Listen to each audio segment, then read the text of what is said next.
What's up, YouTube? This is Too Raw for TV. All right, so before I get into this video, shout out to the brother Kevin Ramos, hope I pronounced it correctly, with the $10 donation via the Cash App. And he asked me a very interesting question. And I'm going to try to do more videos that are not basketball related. I'm trying to talk about different sports um, more often. But he asked me a question, and he asked me, who do I think would win in a fantasy fight between Bernard Hopkins and marvelous Marvin Hagler at 160, right? This fantasy fight. Now, obviously, they would have to be in their primes. Hagler, let's just say, what was his peak? Maybe the early to mid 80s. And with Hopkins, he kind of peaked a little later. I guess you could say by his late 30s, right?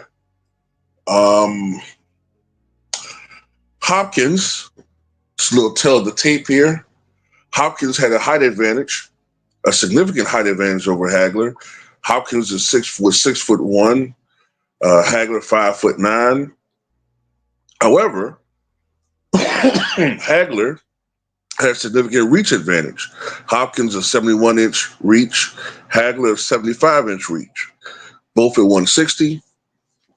Hopkins for his career had 55 victories versus 8 defeats, 2 draws, 2 no contests, 32 knockouts. And Hagler's record was 62 victories, 3 defeats, 2 draws, 52 knockouts. So Hagler had the superior record as far as winning percentage and knockout percentage.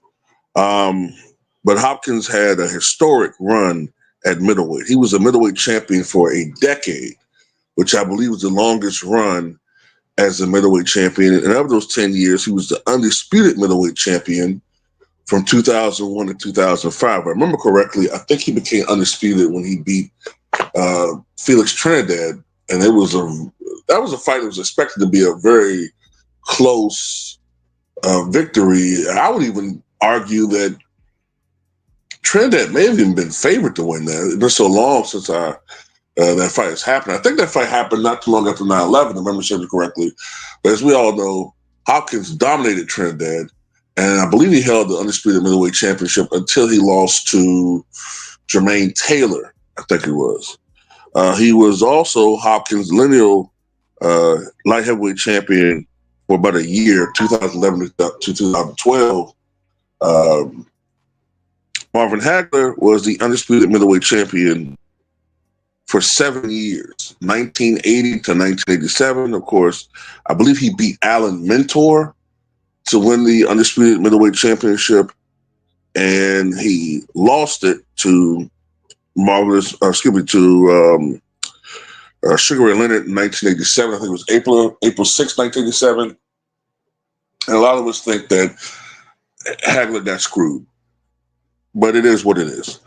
Notable Hopkins victories came against Felix Trinidad, Oscar De La Hoya, Glenn Johnson, Simon Brown, Antoine Eccles, William Joppy, and a rubber match against Roy Jones. Although the first time Roy Jones fought him in his prime, he beat Bernard Hopkins pretty easily. Notable victories for Hagler: Thomas the Hitman Hearns, John Mugabe, Roberto Duran, Mustafa Hamsho, Vito Antonfermo, Alan Mentor, and Benny Briscoe. All right. Now, as far as these two fighting against one another,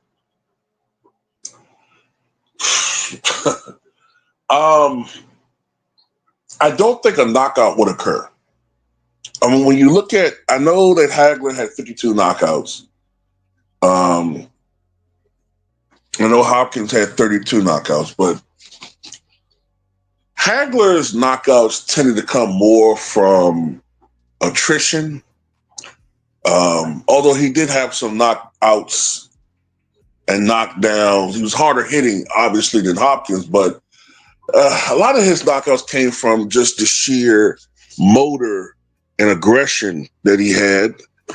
and he was a hard hitter, but it was more of a attrition type thing. You know what I mean? Um, kind of more like Joe Frazier, right?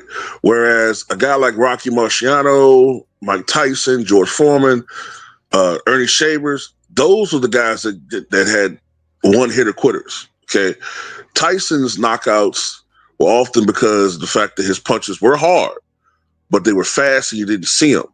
Whereas Shavers hit like a fucking Mack truck. Foreman hit like a Mack truck. Marciano hit like a Mack truck, right? And Tyson did too, but his was a little bit different because it was sneakier. You didn't see it because he was so fucking fast.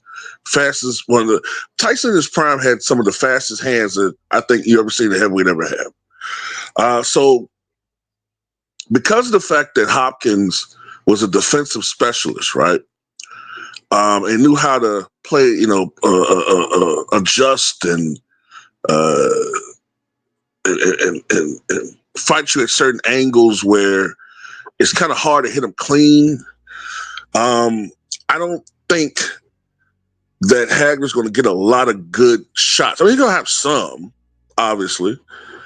He's a great fighter, but not the clean shots that he would have had against, like he had against, say, Thomas Hitman Hearns. You know what I'm saying? Hopkins is a superior boxer. So I don't think he's going to have a lot of clean hits. But on the other hand, Hagler has that motor. And I don't see Hopkins seriously hurting Hagler either. Even though I think Hagler might hit him more flush, he's going to shake that off because Hopkins' power isn't enough to really deter Hagler. You know what I'm saying? Another thing, usually fighters struggle against southpaws, and Hagler was a southpaw, though he could switch to orthodox and fight just as well or almost as well. But Hopkins ate up southpaws. He ate them up. He ate them up, softies. So I wouldn't be surprised if Hagler started off the fighting orthodox and interchangeably mixing it up to give Hopkins different looks. It's going to be a fight of strategy. I think that it's going to be relatively close the first couple of rounds, right? But I think over the course of the fight, Hagler's aggressive style and his motor is going to eventually start wearing Hopkins down. Not to the point where he's going to knock him out, but to the point where you start seeing a clear separation as far as who is starting to dominate the rounds. Like I could see Hopkins winning, like, the hell, I could see him winning 3 of the first 4 rounds, right? Then I could see 5 and 6 being draws or, interpreted to however who you think might have won.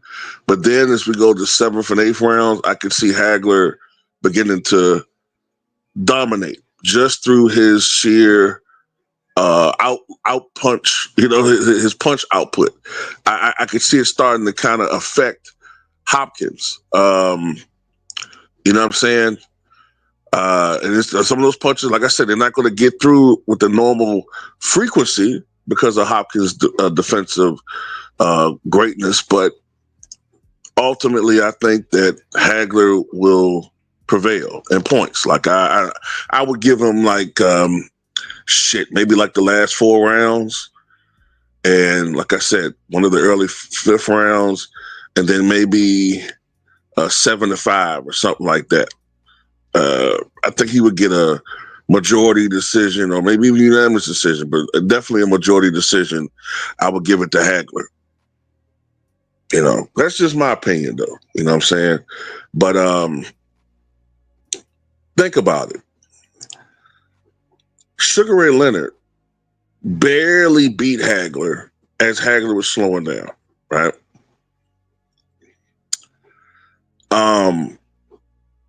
Sugar Ray Leonard, now he did come out of retirement, but It's a reason why these guys didn't want to fight Hagler. You know what I'm saying? It's a reason why they didn't want to fight this man. And that's because he was a punisher. He was an absolute punisher. And, the man was an absolute menace in the ring. And like I said, if I think they fought each other, it'd be a great fight. But ultimately, I think Hagler's power and his relentlessness would be the deciding factor in the bout. But that's just my opinion. Tell me what you guys think.